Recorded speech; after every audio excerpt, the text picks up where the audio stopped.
एक समय की बात है। एक शहर में मीना नाम की एक लड़की रहती थी। मीना बड़ी पढ़ी लिखी और सुंदर थी। मीना के माँ बाप उसके लिए लड़का ढूंढ रहे होते हैं। एक दिन उनके घर मनोज और उसका परिवार मीना को देखने आते हैं। मीना मनोज से मिलती है, पर वो शादी से इनकार कर देती है। देखो माँ, मुझे इस मनोज से कोई शादी वादी नहीं करनी। मैं एक लड़के को पसंद करती हूँ और मैं तो उसी से शादी करूँगी। मीना की माँ इस बारे में मीना के बाबूजी से बात करती है, पर वो तो गुस्से में लाल हो जाते हैं। वो शादी को साफ इनकार कर देते हैं और मनोज के परिवार को हाँ कर देते हैं। मीना को जैसे ही ये बात पता चलती है, वो चुपके से घर से चली जाती है और राहुल से शादी कर लेती है। शादी के बाद राहुल मीना को वहाँ से बहुत दूर एक बड़े से घर में ले जाता है। यहाँ कितना सुंदर है, यहाँ कितना बड़ा बगीचा भी है, सब कितना अच्छा है। बस एक ही दुख है कि माँ बाबूजी भी हमारी खुशी में काश शामिल होते। मीना राहुल के साथ अंदर जाने ही लगती है कि तभी उसको पीछे से कुछ महसूस होता है। मीना जल्दी से पीछे मुड़कर देखती है, पर वहाँ कोई भी नहीं होता। वो राहुल, मुझे अभी ऐसा लगा जैसे कोई मेरे पीछे खड़ा है। अभी मेरे बाल किसी ने छुए। तुम पागल वागल हो गई हो। यहाँ बस हम दोनों हैं और कोई भी नहीं। देख रही हो ना कितनी दूर पर घर है। हाँ, तुम सही बोल रहे हो, शायद हवा चली होगी। दोनों अंदर चले जाते हैं। उसके बाद राहुल तो सो जाता है, पर मीना को कुछ अजीब सा महसूस होता रहता है। जब भी उसकी आंख लगती है, तभी उसका हाथ एकदम हिलता है और उसकी आंख खुल जाती है। पूरी रात मीना के साथ ऐसे ही होता रहता है। ऐसा ही करते करते सुबह हो जाती है।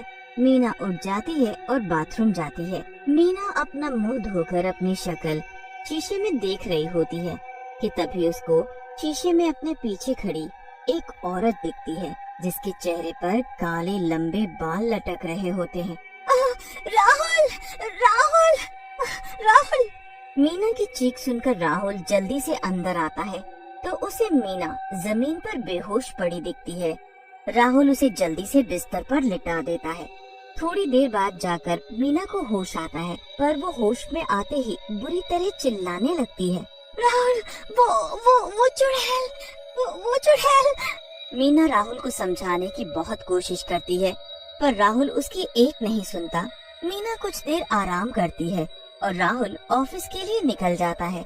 राहुल के जाने के बाद मीना खिड़की के पास आकर खड़ी हो जाती है और बाहर देखने लगती है। मीना बाहर देख ही रही होती है कि उसे पेड़ के पास फिर से वो चुड़ैल दिखती है। मीना फिर से डर जाती है और खिड़की बंद कर देती है। 2-4 दिन तक ऐसा ही होता रहता है और वो चुड़ैल बार बार मीना को दिखती है। एक दिन राहुल ऑफिस से आता है। बहुत भूख लगी है, जल्दी खाना लाओ। मैंने कुछ बनाया ही नहीं। वो चुड़ैल मुझे फिर बाग में दिखी थी, तो मैं यहाँ छुप गई। क्या चुड़ैल चुड़ैल लगा के रखा है? मैं तो परेशान हो गया हूँ तुमसे शादी करके। नहीं खाना मुझे खाना, मैं जा रहा हूँ और बाहर ही खाना खाऊंगा। राहुल वहाँ से चला जाता है और मीना रोते हुए उसे रोकने लगती है।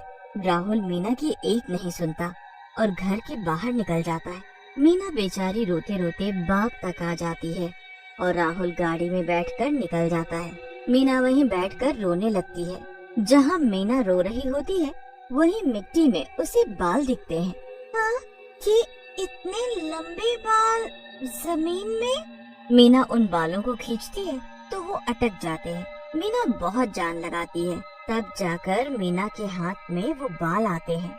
ये इतने लंबे बाल तो जरूर किसी औरत के हैं, पर यहाँ जमीन में कैसे आए? यहाँ तो बस मैं ही हूँ। मीना वहीं लेट जाती है और उसकी आंख लग जाती है। जैसे ही मीना की आंख लगती है, उसे एक आवाज सुनाई देती है। मुझे बचा लो, मुझे मत मारो, मुझे मत मारो, मुझे बचा लो। आवाज सुनते ही मीना एकदम उठकर बैठ जाती है और सामने एक चुड़ैल को देखती है। मुझे बचा लो, मुझे आजाद कर दो, मुझे आजाद कर दो। मीना डरकर भागने लगती है, पर वो चुड़ैल एक ही बात बोलती रहती है। मुझे बचा लो, मुझे बचा लो, आजाद कर दो मुझे यहाँ से, मुझे बचा लो। मीना अपने कमरे में एक कोने में जाकर बैठ जाती है। पूरी रात ऐसे ही निकल जाती है और फिर सुबह राहुल आ जाता है। मीना का मन होता है कि वो रात को जो कुछ भी हुआ सब राहुल को बता दे, पर वो खुद को रोक लेती है। मीना वहाँ से चली जाती है और रसोई में काम करने लगती है। रसोई में एक खिड़की होती है जहाँ से पूरा बगीचा अच्छे से दिखता। मीना उसी जगह टकटकी लगाए देखती रहती है जहाँ पिछली रात उसे एक औरत के बाल मिले थे। फिर उसे वहाँ वो चुड़ैल फिर से दिखती है। इस बार उस चुड़ैल के हाथ में एक फावड़ा होता है। मीना जल्दी से भागकर बाहर जाती है, पर वहाँ कोई चुड़ैल और फावड़ा नहीं होता। मीना वापस आकर फिर से रसोई में काम करने लगती है।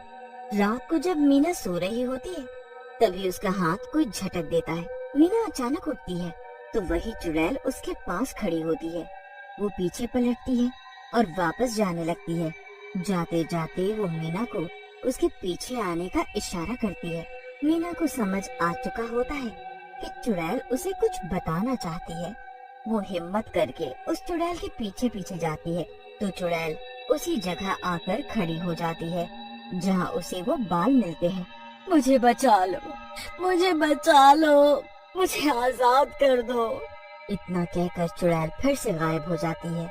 मीना उस जगह को देखने लगती है और एक फावड़ा लेकर उसे खोदने लगती है।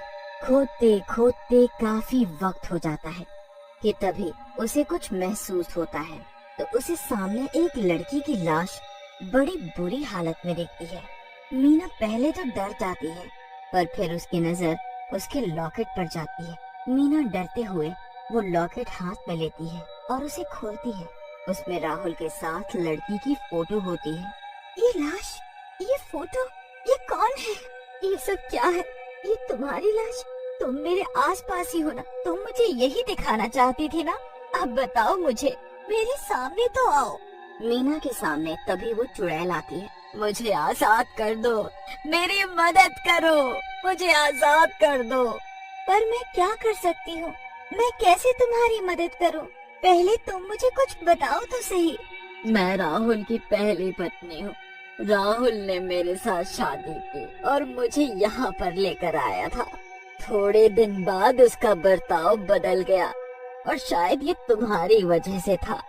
वो मुझ पर हर वक्त चिल्लाता और मुझे मारता था।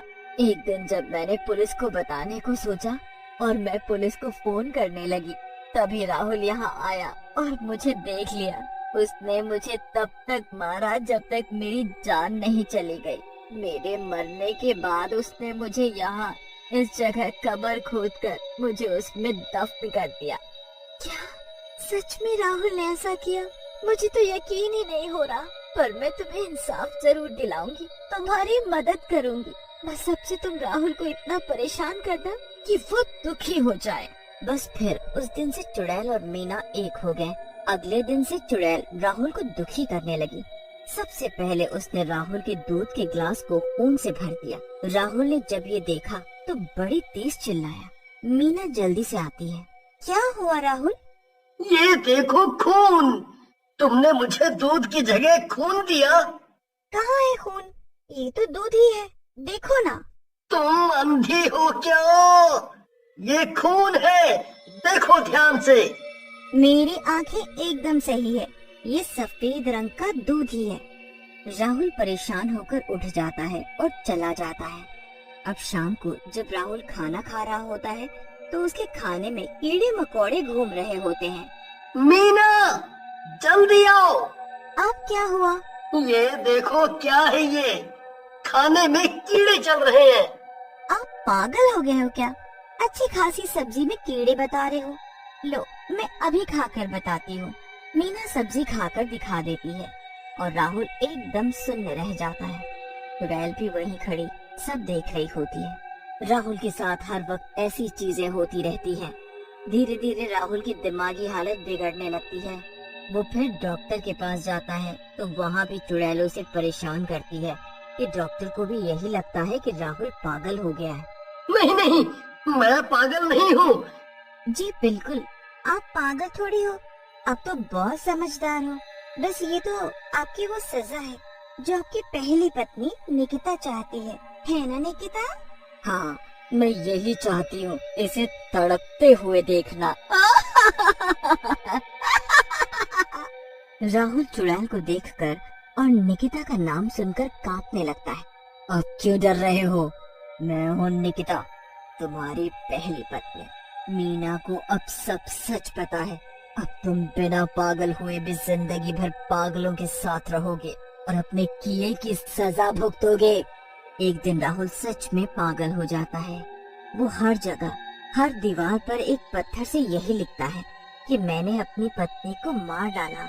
चुड़ैल को अब शांति मिलती है और मीना वहीं अकेली जिंदगी जीने लगती है। कुछ सालों बाद मीना को एक दिन मनोज दिखता है। मनोज ने अभी तक शादी नहीं की होती। मीना की मनोज से दोस्ती हो जाती है।